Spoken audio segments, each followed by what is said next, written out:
Dearest, gentle listeners, you are listening to the Ladies Bridgerton, the talk of the town. We are your effervescent hosts, your neighbourhood friendly Kiwi Tash from Middle Earth, New Zealand. And Patty, Regency romance enthusiast, currently writing her strong, confident, intelligent, independent, and dependable era. Settle down onto your favourite settee as we delve into the lives of the elite and illustrious ladies, lords, and royalty of the ton. This Bridgerton podcast is two friends talking romance, Easter eggs, and, like my plumber outside, deep diving into the connections of our favorite characters. Hopefully he's not looking at their plumbing because that'd be weird. We cover both book, TV series, and notable social media, and therefore will contain spoilers. That's like the beginnings of really bad. I'm here to fix your pipes. I've got I'm here to look at your pipes. That Lady Danbury gone wild. I mean, I heard you've been dried up for a while. I cannot water gardens, but I can fix your pipes. Dearest listeners, That's not what today's episode's about. Listeners, I'm about to sing. This is the party that doesn't end. Yes, it goes on and on. Ask Pen. Some people started gossiping, not knowing who she was. And she felt the heat and fears, losing all she loves. This is a party that doesn't end. And of course, it could go on and on. But this is the party that doesn't end. We are on our 4th episode talking about the engagement party. But we're finally at the end, fellow listeners. This party goes down in flames, and Kate decides it's definitely not going the way she planned. So she and Antony decide to steal Pen's moment and announce their pregnancy, and Cressida steals her identity. This is the worst engagement party Pen has ever experienced. When you said like it's going down in flames, I'm like, I am quite certain that Penelope is ready to burn this house down at the point. Yes, she's so done. She's like, this is why I don't stay long at parties. Instead of let it snow, she's like, let it burn. Let it burn. Can't hold it down anymore. Right. She's in that dining room having her panic attack going, I set fire to the rain. To Cressida, watched her burn as I touched your face. And it's true. I can't remember the rest of the lyrics. No. Adele, help us out here. Like I'm just calling her out like she listens. Come on, Adele, fix it. The lyrics go into next, but I cannot. So let's talk about Benedict's burning genitals because he's just going through the town. Honestly, though, like, I mean, I think we vaguely talked about this when we were talking about Colin's extraterrestrial activities, is what I'm going to call them. Extraterrestrial. Yeah. His extra something. How do you get anything done under 3 different blankets? Magic. Have you not seen Harry Potter? Mm-hmm. Blankets can do wonderful things. Right. If they can make someone disappear. Yeah, I actually...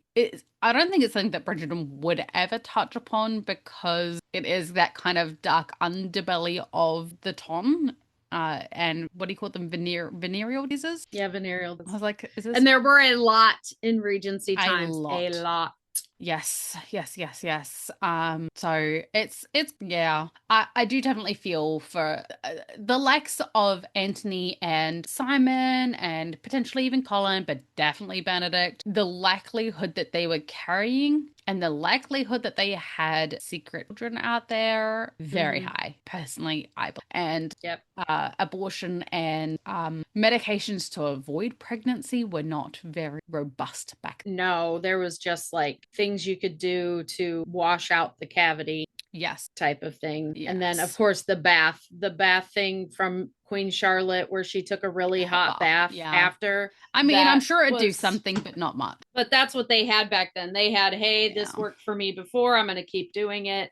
And it just happens to work or it doesn't happen to work. But I mean, when you get pregnant once, you're pregnant for 9 months. So how can you really create a pattern with something like that? So a lot of that stuff was conjecture and wives' tale stuff. Yeah. They don't have a I mean, they probably did. Actually, no, I actually believe they did have. Back then, in a patriarchal society, all men are virile, all men have big packages, and all men are shooting straight swimmers that are going to impregnate you. Like, it can never be a man's fault if you don't get pregnant. Yeah, you did everything. And this one, thank you very much. We're not Next. recording on the normal day, guys. I was going to say, as our listeners can probably hear, my I was going to say my lack of period planning, but no, he was planned. He was planned. So, um, yes, life happened yesterday. A lot of put water in there. A lot of life happened yesterday, and we didn't get to record. I lost water, and I had a plumber cutting into my walls where we record. So I was like, I am not even going to attempt to record today because it would be Pandium Patty and Tornado Tosh. Well, and I like how the fact that I was so exhausted, I fell asleep at 6 p.m. I said to my plumber, I was like, she stopped responding. I see she was online. She was online 11 minutes ago. I'm like, she didn't respond to my question and then is offline. She's 100% fallen asleep. So I was like, I'm just going to leave her be. Yeah. I've been doing a lot lately and not having a lot of downtime, and I've got a very sore leg that I'm taking medication for and not sleeping it off. And I'm very sensitive to medication. So it hit me yesterday. I was waiting for Tasha's plumber to be done. And I said, I'm going to set my and that is ringer not a metaphor. on. So it was not my husband. Yeah. Tasha's pipes were plumbed, but not by her husband. But I told her, I was like, I'm turning my ringer on. Just call me when he's done. And I fell out. I was asleep for 2 hours. I woke up but there were so many messages in Tangent Squad, and you had messaged me and I didn't hear those at all. I don't even know if I would have heard the ringer. Yeah. That's fair. Why I was like, you obviously need it. I'm just going to leave you be. I did. I ended up going back to bed at 9:30 and I slept until 10 a.m. today, minus 2 bathroom breaks. Yes. Let's get into our party snacks. Well, Please, moment of silence for Faraday. Yes. I am not eating anything because I just ate my pod snacks. This pod snack for me was sponsored by my niece, Samantha. She was out shopping and was in my area. So she brought me dinner and she brought me Chipotle. And we had a little gossip session. Did you have? I always get the same thing. I get the burrito bowl with rice, black beans, chicken and steak, and green and corn salsa, cheese and sour cream. And then I get a side of chips. I do not eat it with a fork. I mix it up and I eat it with the chips. Oh, I think I want some garlic green beans tonight. How does what I said make you think of garlic green beans? Because I don't like black beans, but green beans aren't really the same bean family at all. Fair. I can see that. And then I can see that train. Spices garlic and I add hot sauce to mine. Because it is nearly dinner time here, so I'll just tell you my dinner that I'll be making, which will be a honey sweet chicken. I'm going to be lazy tonight and just chuck things in the oven and whatnot because I have no plumbing, so I have no time to prep because my water is not on yet and I can't touch anything. Food, water. yeah. Yeah, I cannot. Got to be able to wash it. Have to wash.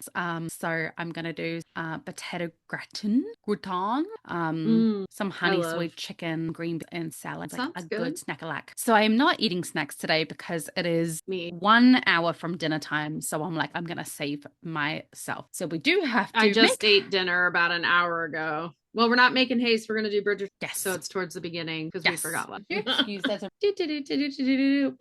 news. Bridgerton news. Okay, so the first thing we want to talk about is the intro videos because we now have one for Sophie. And you'd like me to roll them up? What, mommy? Do you have any pod news for us, Ezra? Well, I'm asking you, what's the pod news? Do you have any news about Bridgerton season 4? This boy will read this. I do need this. Do you have any news on Bridgerton season 4? Nah. What do you think of Benedict being the lead of season 4? Let's just do a little mini interview here. What do you think of Benedict being the new lead? What do you think of Benedict? What do you think of Sophie? Bobo. You want Bubble to be in Bridgerton season 4? I'm not too sure how they'd feel about a 66-year-old Greek bald man. I mean, he could be Portia's new love interest. I don't know how my mum would feel about that. I think Portia would like that. I think she would too. I think she needs a soft man. Bob did not. You think I'm not doing it quite right? You think it needs like that? Okay, What do you think about Lord Anderson and Violet ignoring Getting together in favor of their love interest? I think that's too many words.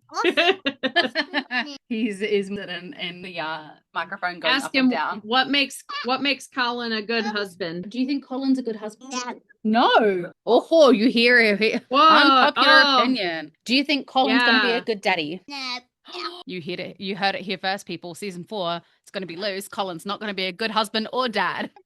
According to the 4-year-old who's never seen the show. Well, he has. Just I'm very particular about what parts I watch in front of him. Right. Hi. Okay, I'm gonna. He's wiggly. So, pod news, not brought to you by Ezra Bolton, is what. Yeah. So thank the Lord, Stephen's home. We wanted to talk about the intro videos. Like in the last pod, we talked about Benedict's and how it was perfect. Like he didn't say anything. He just ducked his head and had that cheeky smile he has, whatnot. But they brought out Sophie's intro video. Yes. And with Benedict's about the... Yeah, we talked about that. Yeah. In the pod that just dropped this last Saturday. So even though we already talked about it, we want to compare them now together. Here. Yeah, because the cavalry has arrived. And but there's some things we noticed, like someone on the interwebs noticed, who was it? Sadia, right? In our group. Probably. Who noticed Sarah? Yes. Pointed out that her maid outfit in the intro, and I noticed, like, my whole thing is that they made her look sad, like she looks resigned, like this is my life. Yes. And so we're assuming that the costuming for her intro is her first maid outfit for whatever the Cavendish house is, because in the books it's Cavendish, but it is kind of tartan looking. It was me who noticed the fact that it kind of has like a very, very subtle kind of tartan print underneath, tartan appearance to it. Yeah, very subtle. So I decided to look. I did some digging and I looked up the name meanings and where they come from, their origins. Cavendish is full on English, so I'm not thinking they would choose a tartan style for their maid uniforms. So on our stretch theory that they're going to use Fife in place of Cavendish, that we at the Ladies Bridgerton have had this thought process for a while now. I looked up Fife, and Fife is a Scottish name. So the Fife family could very much use tartan styling for their servants' uniform. And I want to point out that since we're talking costuming a lot in this one, too, Benedict's costuming, Benedict has always worn green in every season. Yes. He has worn green. And he's still continuing to wear green. Now, it is well known, that in the books, Sophie's favorite color was green because it reminded her of growing up in the country and being able to see grass all the time, seeing green, and which plays into... Was it the color of his eyes? No, Colin's were green. I thought they all were, to be honest. Book Collins were green. So Sophie's favorite color in the book is green because it helped her remember grass, which makes me think all of the grass talk that's been done has been like foreshadowing to Sophie. Like, I think all of the I like grass because it's so green was also foreshadowing before we got to, the actual masquerade. He has brown eyes in the book, but Luke Thompson has green in the show. No. Yeah. His eyes are like a hazel. They change color. I love Ezra in the background. Green? But so he is wearing green, but he also, his cravat and everything has the Korean symbolism on it, but it's also in a maroon. Right. Continue. So I was just saying that even though Benedict is wearing green, we believe it pays more homage to the fact that Sophie's favorite color is green rather than Featherington house colors. But we know that Bridgerton tends to, for identification purposes, and this I'm thinking this is how it was in Regency times anyway. They all had different colors, so you knew this was a servant of XYZ house when they were out and about. Well, I mean, even nowadays, we still have couples who like coordinate for weddings. Like if I'm wearing, a blue dress or a blue tie and coordinate that in. Yeah, I got to say something about that off the pod. But it has something to do with something yeah. we were talking about before. But he's also like his cravat and everything is a maroon color. Now it goes with green. It's Christmassy. And actually her dress being tartan like it is Christmassy. No, Jonathan Bailey did say they were filming at Christmas. So yeah, but would they have different uniforms just for Christmas? No. What I was saying, what I was meaning is, I do wonder whether we're going to get partially a Christmas episode in Bridgerton this time, seeing as it's set in an entirely different season. I'm really hoping. I hope we have some sort of Christmas. Because I don't know why, but Benedict feels like he would be like Christmas magic. Maybe that's how we get the kite, the Christmas. That would be a homemade Christmas because present. if she's playing with the kite, I feel like it would evoke that same sort of. Okay, you know how she's looking at the chandelier and she's filled with wonderment. Mm-hmm. And then he meets Sophie and he does not know that she is the lady in silver. But then he gets her a kite for Christmas and she's watching it and he's looking at her and he's thinking, I know this expression. Yeah. And that's when it starts like falling into place for him. Yeah. Because I think that would be cool. Because she's going to be looking up at an object that gives her that same wonderment, and I wonder whether that's when it falls into place instead of the playing hide and seek, not hide and seek, blind man's buff. The rubbish. Okay, do you want to go help Daddy? He's up at the pipes. That's all rubbish. Yeah. Okay. That's my. It is chaotic. Dun, dun, dun, dun, dun, dun, dun, dun, dun. Okay, I'm done making. So yeah, instead of playing blind man's buff in the drawing, the kids. Yes. I mean, they may very well still do that, and they may just. It would be Alice and Will's kids, though. They don't have a cousin they've introduced at all. So yeah. Too.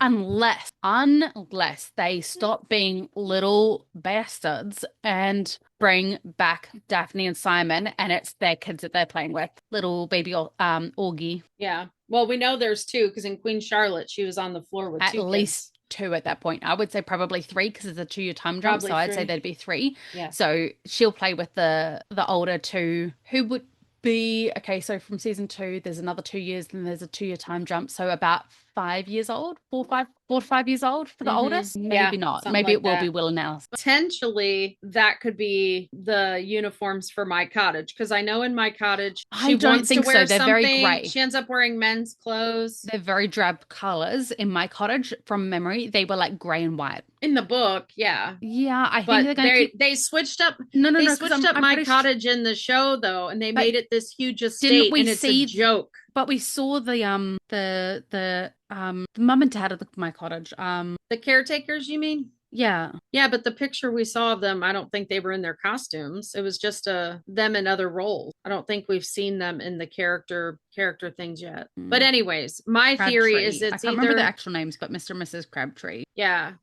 It's either Fife is the Cavendish and his family's Scottish, so they have Scottish looking uniforms, which everybody in the interwebs kind of agrees that that's the Cavendish, the place she's at where she sees Benedict for the second time, if it ends up not being Cavendish. And then I said the possibility of, since Benedict bought an estate and it's not technically a cottage. Yeah. And it's a big running joke, he would have to have servants. So he would have servant colors too. And maybe he chose that. So those are my 2 potential takes on that. But she does look happy. She looks like resigned and miserable. Yeah. Like, this is my life. My stars cannot change. She looks like Cressida in this episode. She looks like Cressida riding away at the end of season 3. Like, crap. This is my life. This is my life. Yeah. I'll cry if I want to. Right. And it's superimposed. Like, if you think about it, it's really juxtaposed to Benedict's like little sly smile and his like joviality. He's always jovial. And like, she allows her misery to appear on her face, and Benedict never does. So I think that's going to be interesting. Also, a huge congratulations to Johnny Bailey for Wicked Part 2. Whatever it. Yeah, for good. Wicked, for good. Thank you. I was like, it ends with us? No. Sort of. Wicked Part 2 coming out. Came out. Yes, came out. Sorry. Skip 20 seconds if you don't want any spoilers, but I loved the meme on the internet of, I was a little bit upset to see the meme because it gave me a giant spoiler, but I love the meme about the mirror scene and it's like learning from his younger brother. Mally created that. Yes, Mally. She is brilliant. I absolutely love her memes. I was like, because Anne posted it in our group, Yes. and I was like, our very own Mally did that. And she's like, well, "Oh, do you claim me?" Yes, I actually saw it posted to the main Bridgerton group before it got shared. I saw it in the main. I saw it in the main first, and I was like, Mally, this is genius. Yeah. This is awesome. Yeah. It was super funny. So if I was gonna get, I want to say, if I was gonna get spoilers, I'm happy it came in that form. Yeah, and he's just been doing the hard yards with their PR tour. They brought in $226 million domestically in the first weekend. Can I jump onto that, because I also want to tack onto something that I said in, I think 2 weeks ago's podcast, where I said that Johnny Bailey had said, and I wasn't sure where I knew this info from. It was on one of the Wicked press tours that he did an interview where he stated in episode 1, people are going to get a big surprise. And then he goes on to say about, we get to see a lot more of downstairs. And he's like, oh, I don't know if I was supposed to say that. And I'm like, we already knew about the downstairs staff and all that kind of things. And these are new interviews. So I'm like, he's obviously telling us more than he's supposed to. Or like I said, that's their PR stunt. They give something away that they intend to, but they always act like, ooh, I'm not supposed to say anything. I still wonder whether John is going to die in the first episode. I really hope not, or Marina. Well, like I said, and I can't think of her name right now, but the girl who plays Michaela is only in episode 1 and episode 8, according to IMDb. Yeah.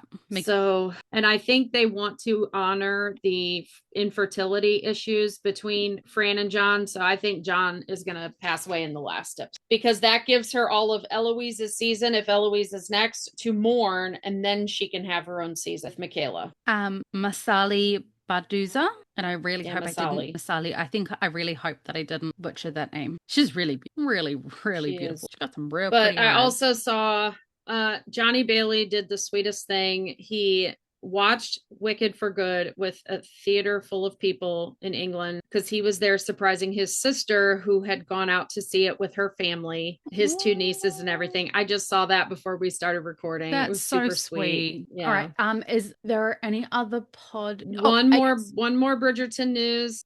Queen Charlotte has announced that they're taking votes for somebody in the UK. They have to be UK based for whatever reason, who is a devotee of Bridgerton, who they want to entertain them and host them at the premiere. So if you are allowed to vote, we have a podcast follower in England. She takes us around on her travels all summer long. Well, Claire summer in the US. has taken us all through Bath.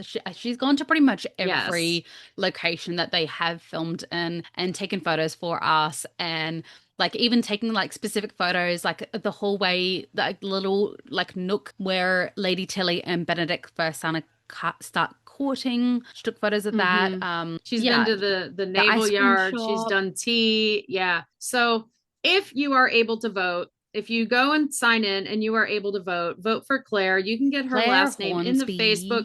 Well, we want her to win. So Claire Hornsby, like vote for her. And I jokingly said she can be our Ladies Bridgerton live correspondent. Absolutely, because I know that she will actually take all the photos. She does. She's amazing at like taking photos of everything and like taking us along for the ride, which I absolutely love. And she always puts on such pretty dresses to do it too. Dear gentle listeners, vote for Claire. Vote for Claire. Vote for Claire. We need to get the vote for Pedro, but vote for Claire shirts.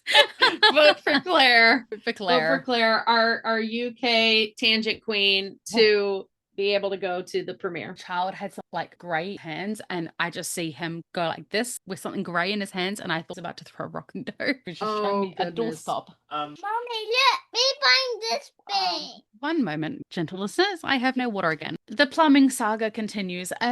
I tell you, folks, this is why you don't try to get your pipes plumbed by anyone but your husband, because it will go wrong. Because he did something wrong, and it's only one way. It's only entry, not exit. So Gravy boats for another day, it seems. Thankfully, I actually have a 2,000 liter water tank under my house, but it's literally only for garden. So I can fill up buckets to water my garden, flush the toilets, and then go to my neighbor's house and just get some buckets of clean water, not Legionnaires water, but just actual clean water, just to wash our hands and whatnot. But it's just a little frustrating, and I can't even go to my parents' house for a shower because they've been on holidays for 2 months. So I turned off their hot water cylinder to save them money. I would go turn that back on and be like, text mom and dad, I'm using your water. Oh, they would know. They see me going on their cameras, and I usually get like a voiceover while I'm walking in. Hi, what do you want? What are you taking from my house Water, now? please. Please, sir, can I have some water? Please, sir, I don't want to smell like a brothel anymore. Well, yesterday I had to apologize to the plumber. Stephen had gone fishing a while back. He put fish in the fridge until it smelled. He forgot about it in the back until it got to the point where I was like, oh my God, Stephen, I cannot even open my fridge. So he goes and puts it in the bin. Rubbish day is a whole week away and it's hot. And I said to my plumber, I'm not running a brothel over here. Stephen put fish in the bin and it stinks. It's not me, okay? I have showered. Well, we're friends. Like he was like, it's not some random plumber. Just FYI, we're friends. I would not say that to some random dude. Some random guy. I don't smell like fish. Random guy. Yeah, it's the bin. I swear. So yes. Speaking of someone who smells like fish, should we talk about Benedict? Now we must make haste into today's fishy episode. Yeah, this stinker of an episode. Honestly, party. It's just never. It is the party that never ends. It goes on and on again. I said it goes on and on. Ask Pen. Sorry. Because she's the one who's going, God, I wish this party would be over. Yeah. And she finally says, the only way I can get out of this party is if I faint. So that's what I'm going to do. Yeah. So we left off with Anthony corralling his mum in regards to Lord John. Now, we had a retraction as to the etiquette there. Yes, the first interaction when they walk up and Francesca does the introducing. Mm-hmm. I went and looked it back up because I remember we talked about this pretty extensively during the pollen portion of episode 3. Mm-hmm. Because people think that Colin choked when he was, when Lord Debling walked up. But the thing is he couldn't speak when Lord Debling walked up because Lord Debling is a higher title. He's a lower peasant. So he couldn't actually speak to Lord Debling unless he was introduced by someone else, or Lord Debling could introduce himself because he is of higher rank. Yeah. So because Sir John is the higher rank, he is an earl compared to Antony's Viscount. He should have introduced himself, but because of his introversion, Fran does the talking. And I think that is why Violet looks so tense, because Fran is breaking etiquette because John can't do it. So it really does. It's a Regency red flag, shall we say, that he allowed his woman, that is not his woman yet, to handle the introductions when it was not her place yet. She's not his wife. Like, I think if she was his wife, it would be different because she would be whatever an earl's wife. Well, because then she would be the same title as him. Yes. But at this point in time, she is not. She's just the sister of a Viscount. So that is the faux pas. The faux pas is not on Fran. The faux pas is actually on Sir John. Yeah. So that is where we left off. And then next up in the episode is basically Benedict. It jumps kind of between that and then it goes back to the charades. This episode just jump.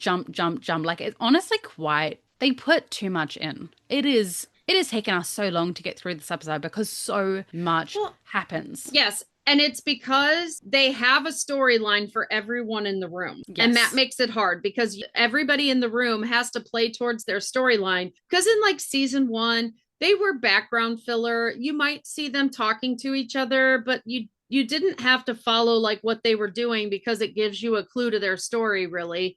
Mm-hmm. Whereas in season 3, everybody's story became important. Nobody's story feels like a background story in season 3. So you have to pay attention to everyone. Well, and it just creates a sensory overwhelm, I think. Season 1 was really building up the Mondricks of like the friends of Simon, and it didn't really make a lot of sense when they started getting more and more and more screen time. Same with the Featheringtons though. Why were they the first family that we see on screen? Because they were building up to season 3 where Penelope would be Colin's maid love interest, and she's Whistledown. Yes, and she's Whistledown, obviously. But that doesn't see the reason as to why we see so much of the Featherington, including her sister's courtship. But then that kind of does lead me to believe that Nikki will be the love interest. I mean, I personally am not for it at this moment, but obviously it's because he's a kid, so I just can't fathom that, unless they do. We don't see Lady Danbury's actors. kids. We don't see Lady Danbury's kids, and it could just be that Nikki goes off to school and he befriends one of Lady Danbury's grandchildren and brings him home, or kind of thing. Lady Because Danbury's because in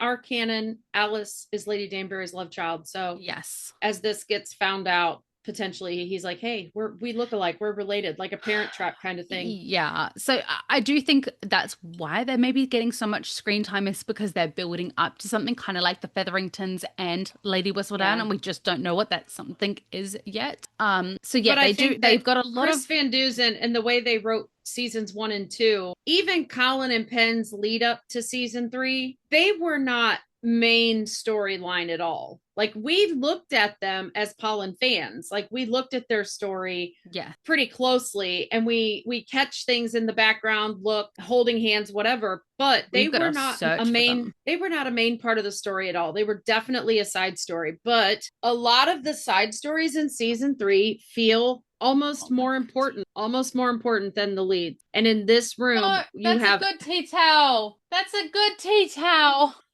Men. He doesn't tea towel for another. Daddy bad tea towel. It's not good. All right. It's not tea towel. It's a hand towel. Sorry. Oh, yeah. It's the show ones. The ones that you keep in pristine condition for the guests. Oh, yes. I recognize that from my childhood because I've never had that in my own house. It just got used to pipe. Oh, anyway. Moment of silence for Tasha's. moment of sorrows, prayers for the hand towel. The guest hand towel. In the famous words of Taylor Swift, this is why we can't have things. I've learned if you have men or kids in your house, you ain't having nice. To be fair, it wasn't Stephen's fault. Ezra gave it to him. He said, "Go run and get me a towel." He did. And the 4-year-old, this is a towel. This is a towel. I know that water's never going to work ever again. Mummy's just a peasant who lives without water. Don't dramatize it too much there, Tosh. 24 hours. Oh, it's over 24 hours now. Oh, thank you, Ezra Michael. Okay, so 30 minutes into this episode, it is now Benedict's turn to read the charades question, in which Lady Tilly actually gets fairly quickly, and the answer is nameless. And this is, and I want to point out here that in this whole patriarchal play they're trying to have between Colin and Penn, like he's all of a sudden patriarchal when he's been feminine forward since season 1. Yes. You can see where he's visibly frustrated, and Penn, I think coming from the home that she did, thinks he's visibly frustrated because he hasn't gotten an answer yet himself. And you can tell she knows the answer, but she's looking away from him and looking around like, I'm not going to say it. Someone else will. I'm not going to be that girl, you know? And she diminishes herself because of Colin's discomfort, but not realizing that Colin's uncomfortable, not because he's not getting any answers. He's uncomfortable because she's uncomfortable. He's picking up on her anxiety so hard this episode in the sweetest of ways. Like, he is so attuned to her every discomfort. But as we will discuss later, it's for the saddest of reasons that he thinks that she's second their engagement, which just breaks my heart. But he feels it viscerally. He's an empath. But he can feel her discomfort. I prefer this storyline so much greater than I know, and it made me uncomfortable. Yes, agreed. Yes. That's the worst line in Romancing Mr. Bridgerton. Worst line in the entirety of the Bridgerton and Rokesby and All of them. All of of the them. series is all of the series is okay, yes. So Colin chimes in snuckily, something that Lady Whistledown will not be for very much longer. Which basically just spirals this entire evening's event. Colin has no idea that he's basically like unraveling Penelope in the worst kind of way and just spiral. I mean, the anxiety attack, we could see it building from the second that Eloise kind of threw this ultimatum her way. But this definitely is like the needle that broke the haystack. No, that's It broke it. It broke that haystack. The straw that broke the camel's back. The straw that broke the camel's back was the needle in a haystack. Oh my lord. Let's just merge them all together, shall we? I'm making my own charades here. Guess which one I'm actually... Well, and Colin actually said what he said because he is uncomfortable and he feels tension in the room. I hear water. Okay. He feels tension in the room. And as his mother always says, he has to make a joke to lighten the mood. He thinks he's going to lighten the mood and he ends up sparking. Anyways, like his mother said that he likes to lighten the mood with a joke, but he made a joke that sparked discussion that did not lighten the mood at all. Well, and so he went to do what he does best is go shove a drink down his throat. Yes. It wasn't a joke though. It was like clearly snarky and you can tell there was clearly a lot of venom in it, which Eloise then uses to basically feed her, what do you call it? Not bigotry, not charades is the word I'm looking for here. I don't know. Campaign against Penelope. Yeah, but she's really not a part of this whole, like she's just observing this whole thing because Portia says the thing about the queen is seen to that. And then Cressida I think Cressida was about to say, I admire Lady Whistledown. Well, no, because even before, so like this Colin says, something that Lady Whistledown will not be for much longer. And you can see Eloise is like lording over the room, looking at Penelope, who is watching the clock. And she is watching Penelope like spiral. And she's looking like, at her now's their chance. Yes. Yeah. Yes. Like Penelope's going to say it in the middle of everybody. Come on now, son. But Portia says what she says, and then Cressida goes to chime in. And I think she's about to say, well, I think, she's brave or whatever for what she does. Like, it looks like Cressida's going to stand up for Whistledown, but Penelope cuts her off to say it's vulgar.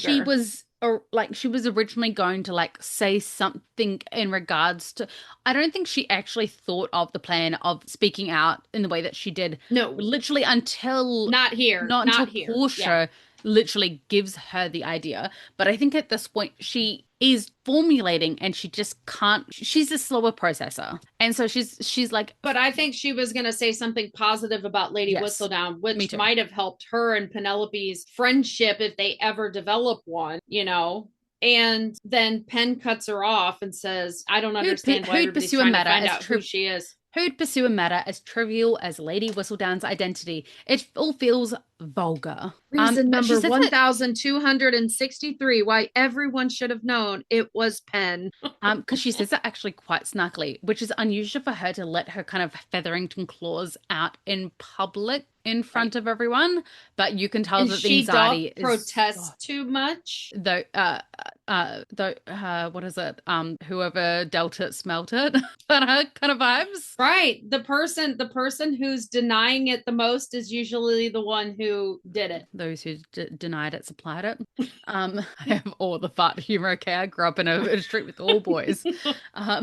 So Benedict chimes in that Whistledown is the vulgar one, though the Ton could use a little vulgarity, which, as I said in the last episode, Lady Tilly absolutely is like, yes. That line for lunch. My plan is coming all together. I'm gonna bring all the vulgarity to life, sir. Yeah, she was pretty.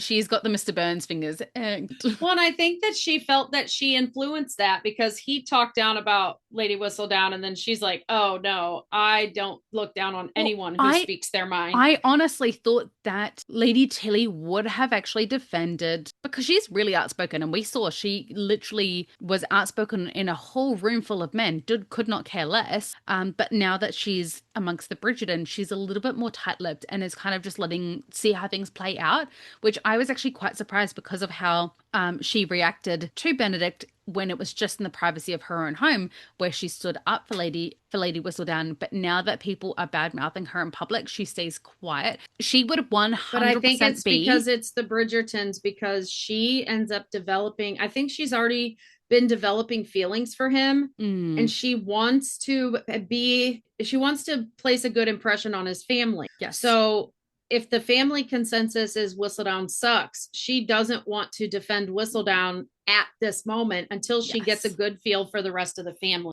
Yeah. And I've also got something else on like later on. Dun, dun, dun, dun. Cressida tries to speak again, but this time is overshadowed by Alice. And now don't get me wrong, I do not like Cressida. Nor do I think it was purposeful that Alice cut her off, but I do think it was purposeful that Penn did. Yes, but not Alice. Alice is not snarky or snide or like about games in any sort of way. I mean, except for her husband, where her husband's concerned, but not the games of the ton, just the games of marriage. But what I loved about this whole interchange and what comes later is that Alice is the voice of reason. Alice is the one that reminds everyone why Whistledown probably isn't revealing her identity, why it's such a burden to bear, and nobody's getting it. They all look at Whistledown like she's got this power. Well, that's not assuming that she's got the same life. That's not in at all private that she does in public. What I was going to say is, and I know that this is something that you very specifically have experienced. I've experienced it. I would say most people have, but like, and this is what I was saying, like, I don't like Cressida, but I did actually really empathize with her in this moment, because there is nothing worse than being in a room full of people where you are trying to speak, trying to be heard, and everyone speaks over you. And it's like, it's not like they're talking over you because they heard As I just did to you. That's fine. No. But like, it's not like they're talking over because they didn't hear you. It's because they are kind of, you don't even exist in their world for them to notice that you were speaking. Yeah. And there is no worse feeling than that. That's the difference. Like when you and I cut each other off, it's because we have an idea and we're building on what each other's saying. Yes. It's not my idea instead of yours. Yeah. She was straight up being cut off. Like she didn't exist. Alice didn't do it on purpose.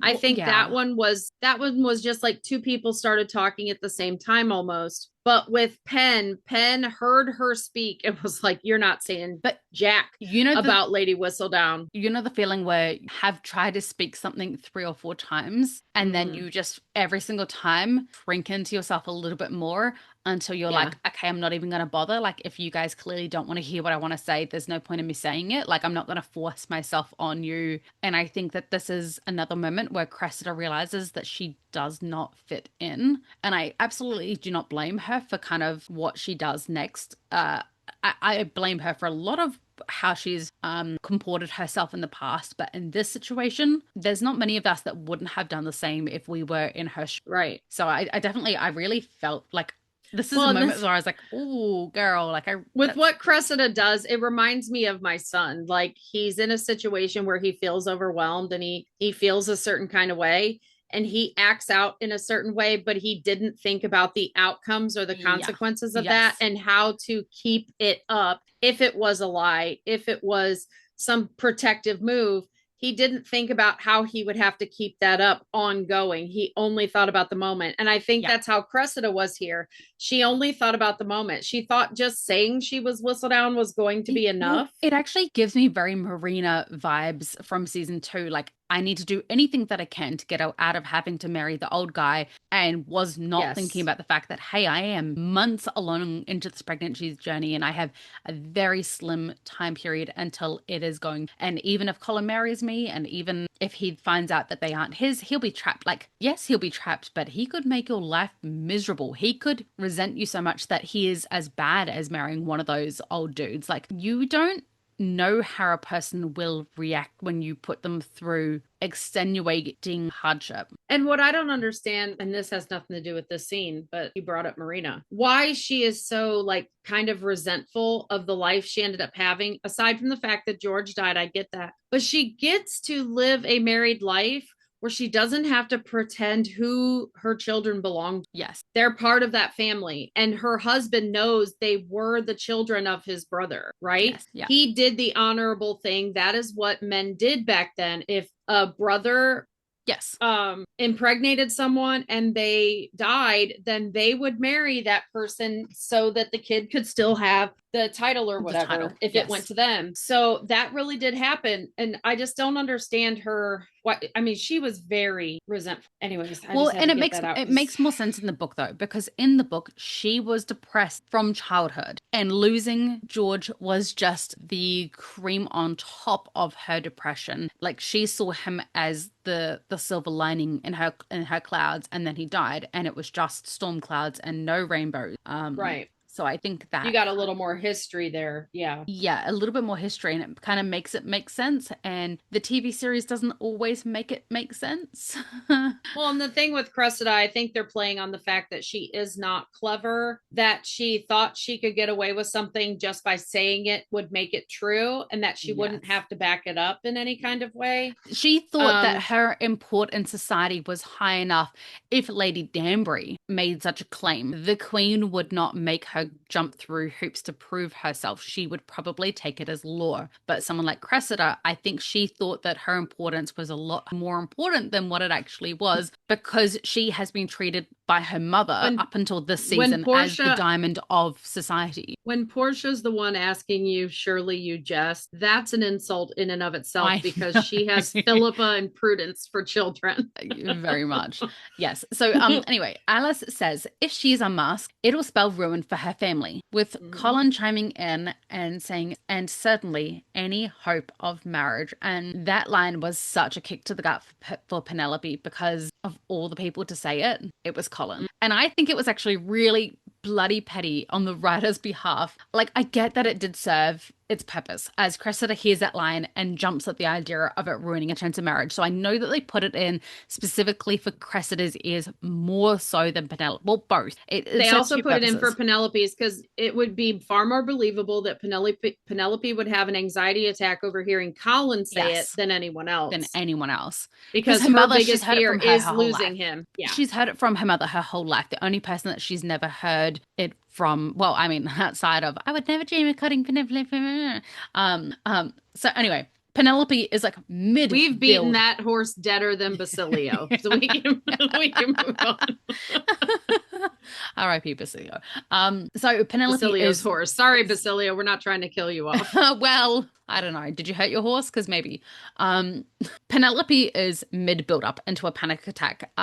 As she's staring at this clock and the looming knowledge that Colin is going to leave her, or at least, like, that's her law. She believes deep in her gut that he could never love her enough to stay through this knowledge, which is kind of sort of surprising. They both have the same mindset in this scene, which is terrible. Yes, which is kind of surprising, considering that he even admitted to Marina that he would have stayed even if she had admitted to him that she was pregnant with someone else's child. That he said, like, I believed myself in love enough that I would have stayed, I would have supported you, but you did not trust me enough with that knowledge. And yet Penelope believes that he would leave. I mean, granted, I don't know, what would you consider worse? Present. What would you consider worse? Lying about children or Lady Whistledown? Lying about being Lady Whistledown? I actually think both are pretty on par with awfulness. Well, I think that as a writer of gossip for the Ton, she understands what certain secrets becoming unveiled can do to a family. Yes. I mean, look, Burbrook left town. Yes. So I think she knows that some of the stuff she said, like, Colin hates Whistledown because of the stuff said about it has done good, but nobody's focusing on that good. No. And we deserve a scene where they do focus on the good at some point, the good that Whistledown has done and could do. And I hope we see that in season 4. But I think that she is so sure, because of his anger towards Whistledown, that he's not going to be able to get over it. Yes. So, she is definitely like mid, like you can see the panic attack building, and Colin is noticing this too. When Penelope can't take it anymore and goes to excuse herself from the room, Colin sculls his drink, then goes to follow her. And I think we talked about this in the last episode, because I did wonder whether he thinks that she is with child and that's why he sculls the drink. He's like, all right, she's going to tell me. But then obviously it comes out when he does eventually find her, about him asking her whether she regrets, saying yes, or not that she said yes, but going along with it. I think he thinks she's suffering through this party because Kate threw it and so to Yes. save his family's face, and that she's going to break off the engagement afterwards. So he went to follow her to probably just have it out in private because she was seeking a private moment. And as I was watching it again yesterday to make notes, I rewound a couple of times, and Colin didn't not find her. He straight up walked to the very door she was behind. Stopped, looked like he was listening. Listened, could hear her having a panic attack. And left. Yes. And I think that's because you weren't supposed to see women in that,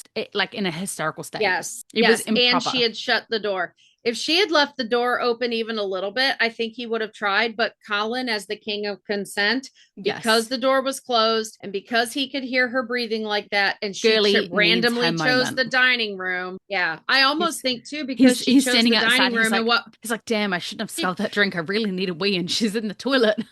But that's the thing. He's probably thinking she needed a private bathroom moment.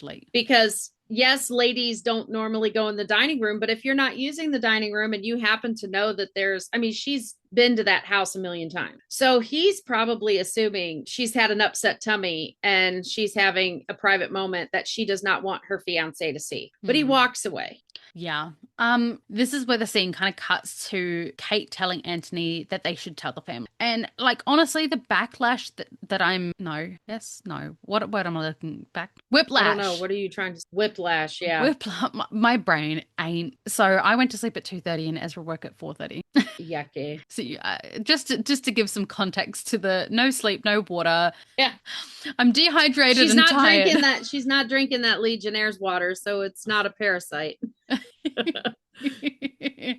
I'm getting whiplash to jumping from an anxiety attack to jumping to let's tell everyone, can we just stick to one storyline, please? It's honestly, it's so all over the place in this. It's too much at once. They really needed to cut this down. As I've been rewatching, I have gotten really, I don't want to say upset. I think that's a little too strong of a word, but this whole interchange between Kate and Anthony, she was so concerned about being a good Viscountess so nobody takes away her title.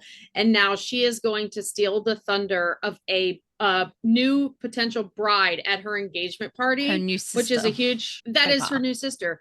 Huge faux pas. And I do like that when they do tell them, have you not stolen the thunder of enough sisters in the series? Right. And at first they do the scene where they tell Violet and Lady Danbury, and I'm like, okay, they're just going to tell them. Yes. But no, it would have been fine if they would have just told them. It would have been fine if they would have just told them. But I wrote in my note, because as we go through this interaction, and she's like, oh, I just wanted it to be us for a little longer. And he's like, well, we'll do with our child the same as we've always done ourselves. And I'm like, that's a bad omen. Yes, Anthony. I love and hate this moment for two different reasons. So I love the open communication between a couple. Don't tell me something went wrong. Why are you popping my saying something wrong? I love the open communication between them. I love that they're being vulnerable and sharing their thoughts and feelings and fears. Because obviously we see with Colin and Penelope right now, they're not doing that, and it's causing them both a lot of internal strife. And we have seen Kate has been holding on to this for probably the last 1 to 2 episodes. You can see that, or even more, the last 5 episodes, basically since the season started. We knew that she was pregnant, and we knew that she was holding on to a lot of anxiety. So no, that's just how long this engagement party is. We found out she was pregnant at the beginning of this episode. It is the same episode. Carriage ride. Oh my Lord. This episode's gone on for forever. Same episode. We find out she's pregnant at the beginning of this episode, and she just now wants to announce it, but it feels like this engagement party is years long. My Lord. It's been about 10 days, I would say, a week to 10 days that she's held on. This episode's been long. It has been. You know what? Can we just skip to dancing in the church, please? Because I need happy vibes now, honestly. Well, we got to have that scene at the beginning where he comes to see Penn, because I love that scene so much. Yes, I know, but the church, see, episode 6 is more happy vibes until the end of it. Yeah. Yeah. I'm be so hard. dreading being in 7 and 8 because they're just so heavy, and it's starting. Well, 7 has a little bit of happy in there. A little bit of happy. A little piece of sunshine. Yeah. A little bit but so I want to say, cinematically, the angling used here when they go to announce to Violet and Danbury, we get a little Easter egg that Penn is pregnant. Because when they say we have some news, Colin and Penn are directly in between them. Yeah. So Violet and Danbury's line of sight, we see Colin and Penn in between. Yes, well, their shoulders. Penelope pretty much stumbles her way into the room. Yeah, and is having. She looks sick. She looks really sick. And she's having an active anxiety attack. And then, would you look at that, folks? We're back to Lord Anderson, Portia, Will, Alice, and Cressida. I feel like I'm watching a tennis match, just poo, poo, poo, poo. And Lord Anderson finally says the magic words that spark Cressida into action, that the sum of money that the Queen is offering should entice Lady Whistledown out of hiding. And Portia agrees with him, while Cressida's plan, you can see it formulating. She has no poker face. You can see the cogs are turning. Will and Alice are getting in on the gossip. And talking about how they saw people chasing after the paper boys. I think they were just excited to be able to share and gossip that wasn't harmful, if that makes sense. They're like, oh. Yeah, because they don't know who the person is in the room. Yeah. Yes. And I love that if Will and Alice had any idea that Penelope was Whistledown, they would not have engaged. No, they would not have. And then the scene cuts back to Penelope in her anxiety attack, as we are hearing them speak and Colin looking for her. So I think they were her inner monologue. We can see the struggle she's going through through Alice's words. It's almost like Lady Whistledown overlaid. It was just, to be honest, I thought that this scene was quite messily cut together. Yes, this whole this feels like AI did this, or a editing film student. I mean, it bounced a lot. It was a lot of bounce. And I said very similar to what you did in my notes. Is I said I'm annoyed that he did not find her. Because this would have been the perfect scene for him to find her and her finally tell him in private, away from everyone. Mm-hmm. Yes, it would have ruined the night, but it was already ruined at this point. It wasn't good to start with. No one acknowledged her. This was not her night. It was not anything about, even when they were doing the speeches, the only part that was for Penelope was Colin. He is literally the only person that was actually there for them. And they could have used this. I'm going to get on my soapbox for the book fans right here.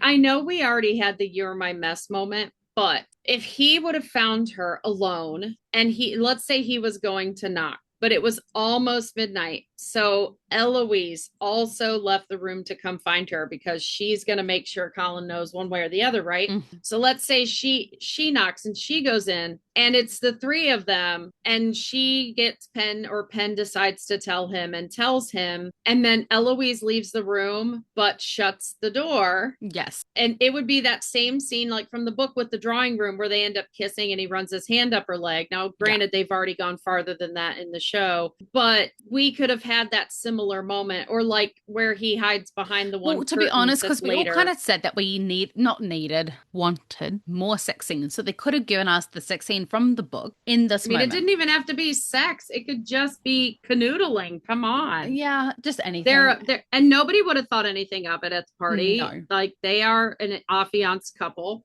Yes. But we needed that moment where Eloise acknowledged their relationship and she walks out and closes the door to give them a couple of minutes of privacy. Yes. And then they could have a little bit of a moment and he could be like, "I'm still mad at you," but you in the one part where he holds her face in the book and he goes, "I love you," right? I was more meaning following the scene of the engagement party scene, where he announces her, but not doing that part, but basically Eloise announcing her and him finding out, and he's angry. They go up to his room, they have it out, and then they have it in. Yeah, they have it out and they have it. Well, I was thinking because we already had that, we could take a couple of those other sweet moments from the book and put them in its place here. He could find out before the wedding. Ooh, Eloise would be accepting of them.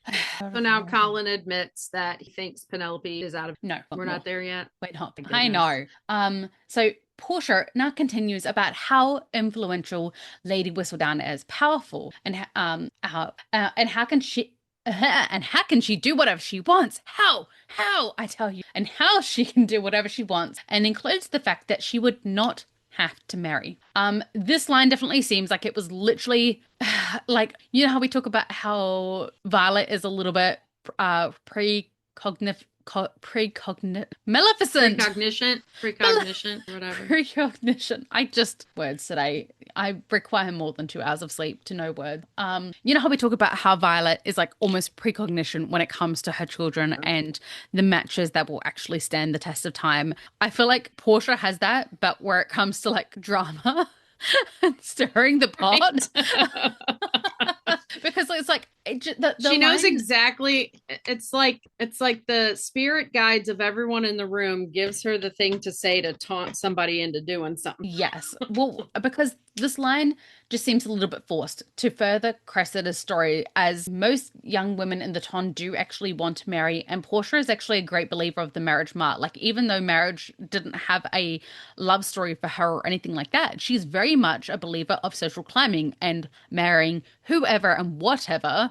And when I say whatever, I mean the Lord Greers of the world to get ahead. Yeah. Like, she would not see Lord Greer as a bad match. But I think she was thinking of she wouldn't have to marry because she's already made money in her own right. Yeah, but Portia doesn't. Portia would never have gotten married if she had a way of making her own money and could be affluent on her own. But she was also so cynical about women being able to have or hold any amount of power in life that I don't think that she's even at a part yet where she'd be like, oh, well, Lady Whistledown has her own money, she can do whatever she wants, because she's always been like, even though I have money and I fake, the whole Jack situation and whatever, and I'll fake it till I make it, she still knows very much that she needs a man in order to be able to achieve anything in life. But I think the way she says it is almost a surprise to her, like she just thought of it. Like it's like her awakening to a woman with money to be able to take care of herself would not need a man. Do you see what I'm saying? Like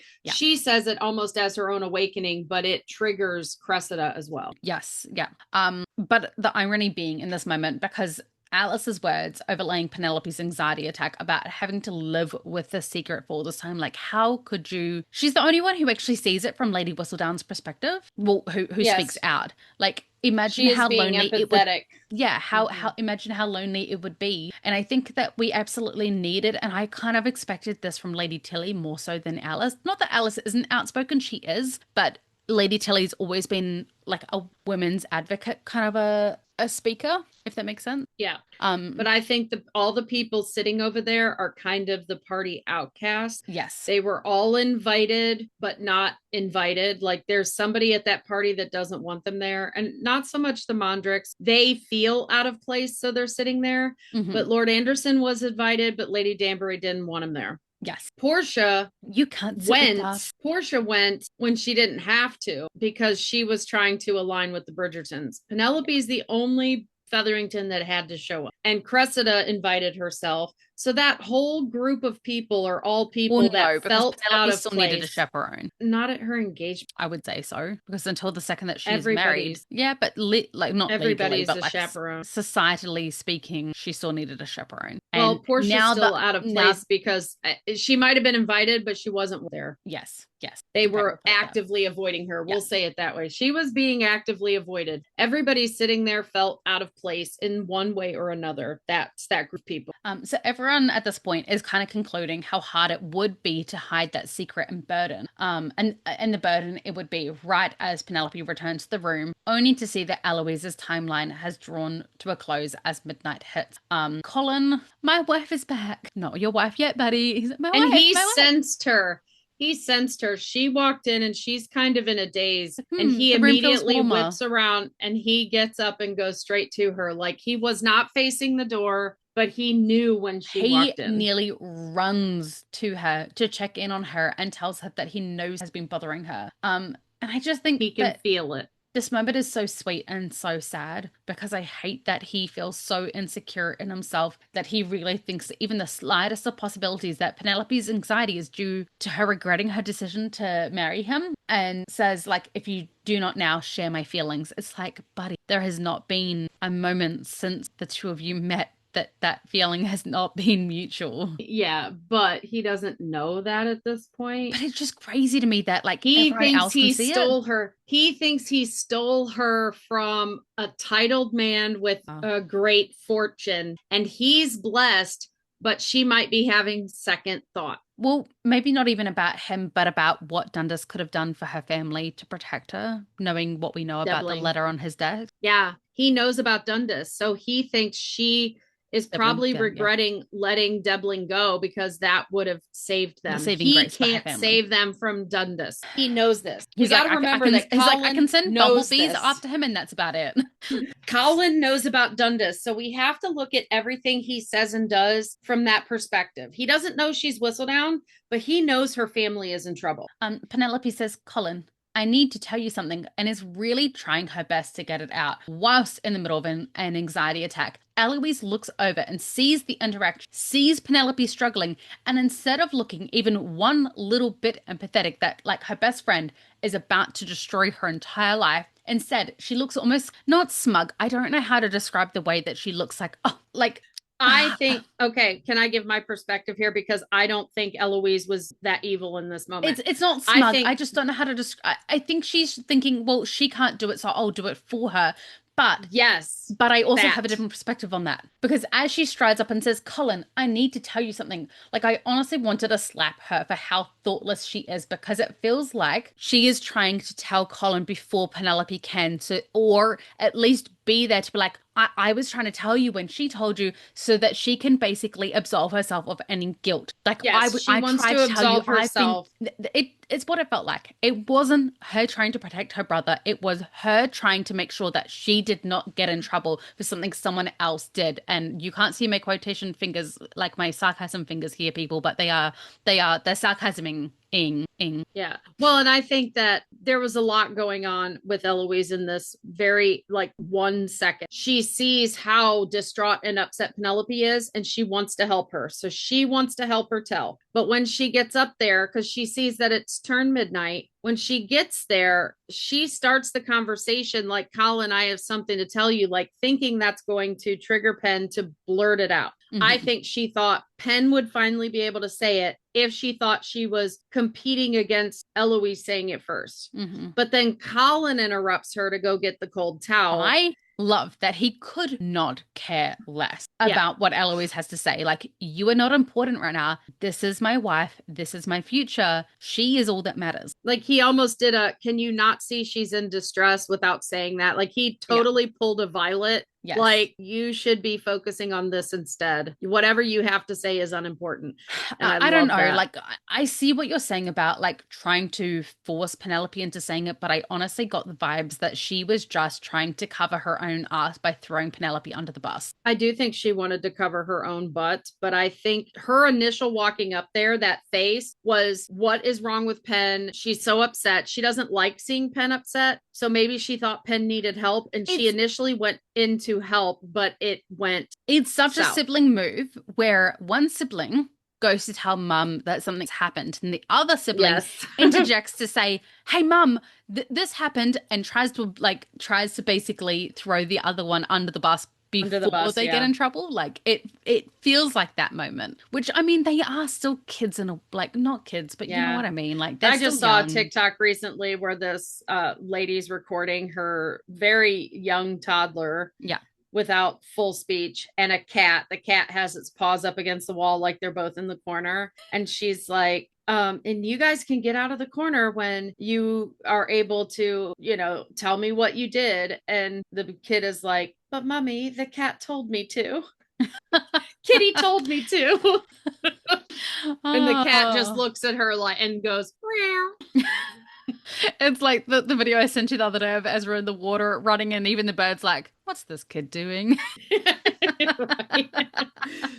But that's kind of how I felt. I think that Eloise didn't know exactly what she was going to do when she walked up to the two of them. And then she made the wrong choice when she got there. You have more siblings than me. So I will ask this from your perspective, because I have a lot of cousins. So I think do you feel like you act more immature with your siblings than pretty much anyone else? Yes. Like you are always the same age. Yeah. You are always the same age with your siblings. And I am not older than 7 or 8 years old with my older siblings. With my younger siblings, I'm probably like 13, 14. Like I'm always 13 or 14 to my younger siblings. And I'm always 7 or 8. They talk to me like they did when I was 8.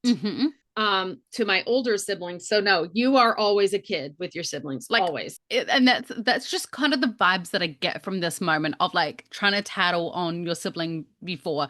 It's just, I think when siblings are concerned, all maturity and reason goes out the window, and you can just be your authentically annoying and I think self. old friends too. I think these 3 kids played together a lot as kids. Yeah. And this scene, something similar probably occurred at some point. Yes. And, and this could be like one of those scenes where it's obvious that Pen and Colin have a connection, and Eloise just kind of breaks it up because like she doesn't want to admit what she's seeing to herself, and just interrupt stuff. But this is probably the first time that Colin has rebuffed her. Yes. And you can tell because the look on her face, she's like, well, at what point did you start choosing Penelope over me? Yeah. Yeah. Yeah. She's getting mum of sons vibes. I say as a mum of a son, and you are a mum of a son, but you know the mums that I'm talking about. Yeah. Like, the ones that think they're losing their child on their wedding day. Me? Yeah. Yeah. Yeah, for sure. Anthony really can't catch a break because he calls attention to the room only to have his limelight stolen by Cressida, who speaks over him, and now it's his turn to be the my mom is gone. Yeah, but still, they're on. I see this as kind of like a ping pong table or a tennis court. They're on one end. Colin and Penn are the net, and Cressida's on the other end. I feel like this is Bull Rush or what is the one where you throw the balls at people? Dodgeball. I feel like this is dodgeball, and everyone is just aiming at Penelope today. And Colin's Colin's the sporty one, like trying to like grab the balls and throw them back and save her. And he's like, "There's too many balls. I can't catch them all." Yeah, it's like, and she's standing. The whole thing is she's standing in the middle of the room. Like, I want to swear right now so bad. She's standing in the middle of the room. Kate and Anthony turn. Immediately they're facing her and Colin, and she is in distress. Cressida stands up. She is facing them. Penn is in distress. Yes. Like, everybody is either looking at Kate and Anthony or looking at Cressida, so they have to see Penn, who is in distress, yet no one sees her in distress. Which is crazy because this is her engagement party, and you would think that it would be some sort of scandal. Penelope was having an anxiety attack at her own engagement party. Yep. There's no scandal about it. No one seems shocked. No one seems to notice. Like, this is not her engagement party. And I feel so sad for her that even amongst the people who should notice her, they still don't. And this is one of those episodes where we could have gotten more Lady Danbury. Because, I mean, when she left the room, you see Portia sees her leave the room. Doesn't care. Upset. And doesn't go after her. Does not Only care. Colin does. Yeah. Only Colin does. So this is when Cressida announces that she knows who Lady Whistledown is. Eloise this is one of those moments where you get to kind of people watch, which I love. Yes. Eloise looks baffled as to how Cressida knows. Like, yeah. how did she find out? Like, did she overhear Penelope telling And her and Penn exchange a glance. Penelope is just as baffled as to what Cressida is up to. And then Cressida announces that she is she. I am her. She is I. She is the Lady Whistledown. And I can't describe the expressions, people, but rewatch this scene and go back and watch Lady Danbury, who we know suspects, right? Look at Lady Danbury's face. Her. And Kate. Look at Kate's face. Looks shocked for a singular second. Then her expression changes to a kind of a mix of indignation and annoyance. Like, no, you are not. Don't even try that in my household. Like, it's almost annoyed. Her initial shock A was for the benefit of Antony, because she knows Antony doesn't know, because you see her glance at I Antony. think her initial shock is just that Cressida is announcing something and that that isn't Cressida true. had the audacity The audacity at my party. Lady Danbury's reaction straight up, the audacity. Like, Yes. she huffs and turns. Like, Yes. she just cannot believe it. This like, girl. those two, I swear, know that it's Pen. They Pen. know that Lady Whistledown is Pen. Yeah.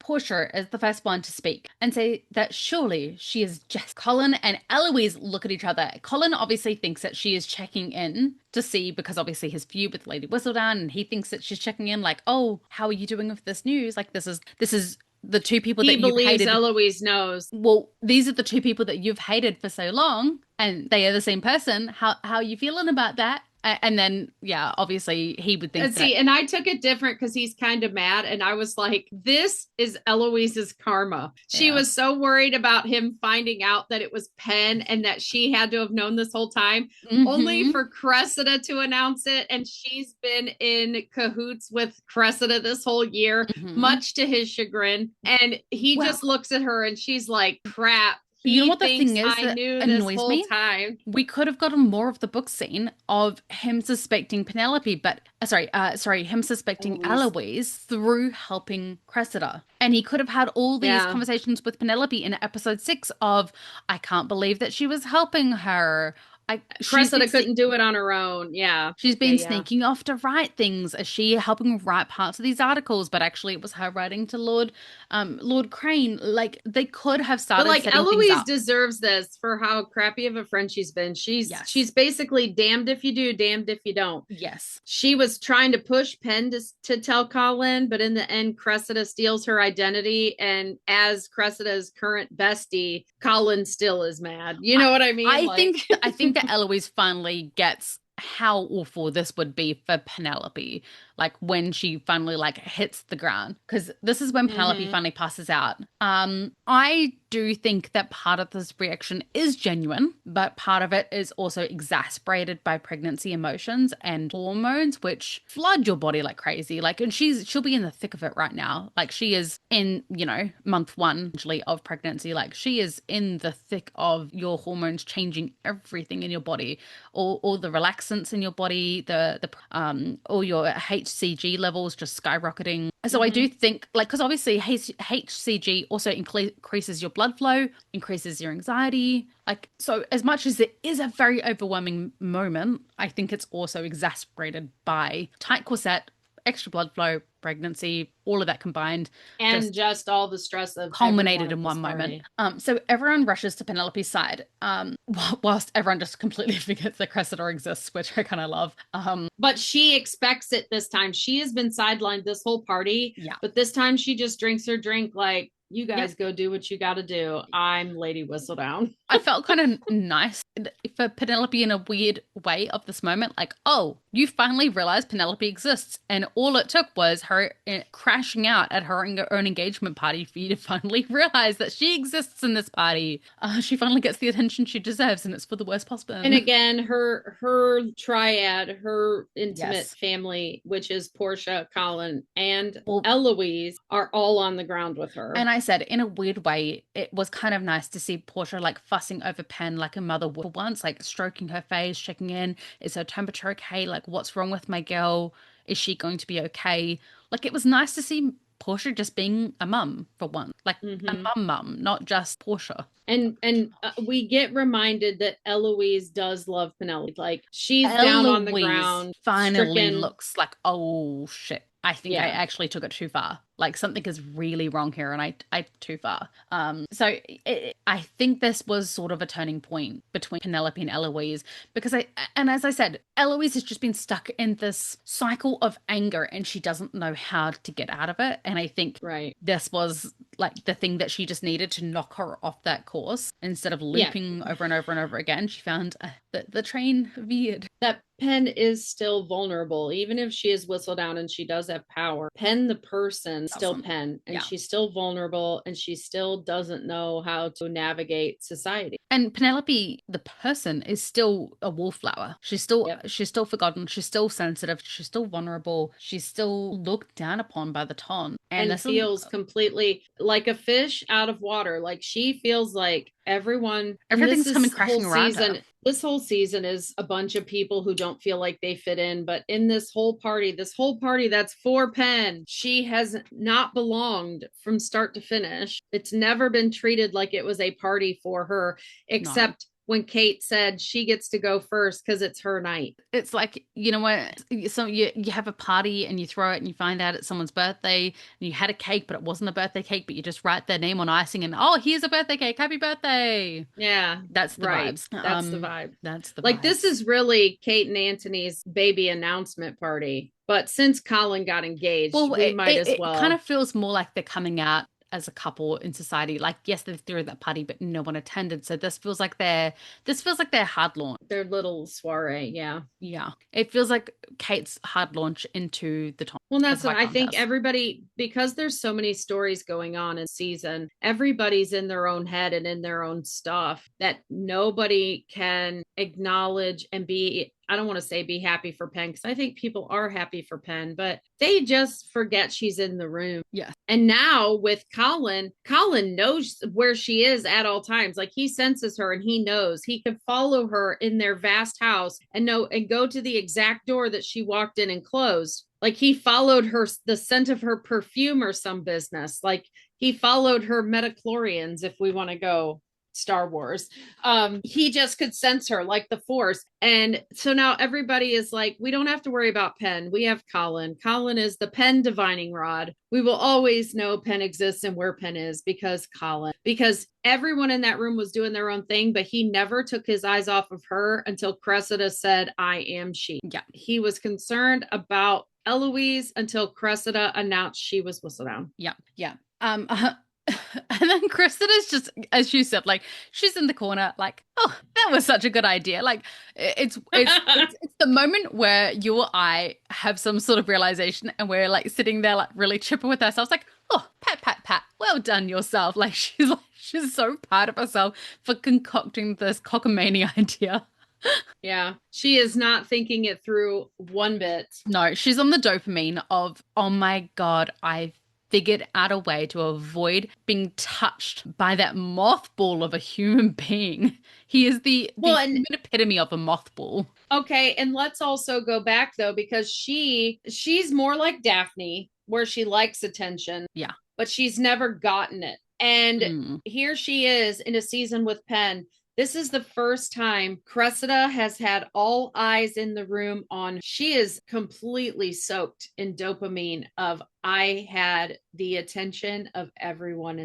And this is a strange sort of analogy, but if you go from being at home with your parent your whole life and you were told that you are special and you are loved and you are important, and you go from being your parents' whole entire world and then you go to school and you are just one of 30, one of 35, and you are taught you are not special. That's a little bit like how it feels with Cressida. And I feel like her mum did her dirty in that regard. Her mum told her she was special her whole life, but not because her mum was building her daughter up. Her mum was like, I'm special and you come from me, therefore you are special also, and did not actually teach her daughter the realities of you in the Ton, your worth is only as much. In the Ton, your worth is only as much as others perceive it. Yeah, but that's the thing, is she created her persona with Lord Cowper based on her belief system. Like, she believed it, therefore it was so, right? Like, she sees everybody reading that Whistledown later that she wrote and she's just soaking it all up. Yes. Like, and she says in it, like, one of the most reputable houses in Mayfair. Like, they stand on their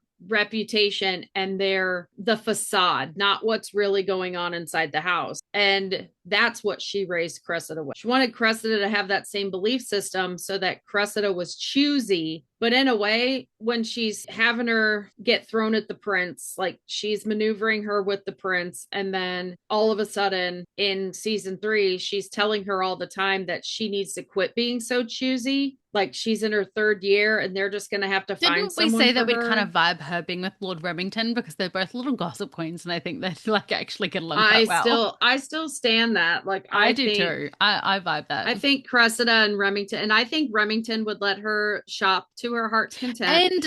And he would never belittle her for being taller than him because everyone is technically taller than him. Yeah, but he'd be like, he's like, you wear the, all that matters to heels. me is that you fit on my lap. Yeah. You fit on my lap, we're good. You wear the 6-inch heels, girl. Like you dress as flamboyantly as you want. It takes the attention off me. It's great. You wear, yes, please. You to get all the attention. I want you to have the attention. Mm-hmm.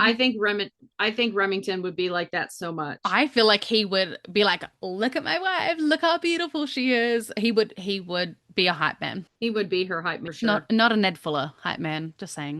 I'm still bitter about that. I think she needs somebody like Remington. I think so. Yeah. But today, gentle listener, I have never been so excited to wrap up an episode. We're done with the engagement party. We are done with episode 5. We will leave it there and continue on next week's episode where we start talking episode 6, the last of our happiness, the last of our sunshine.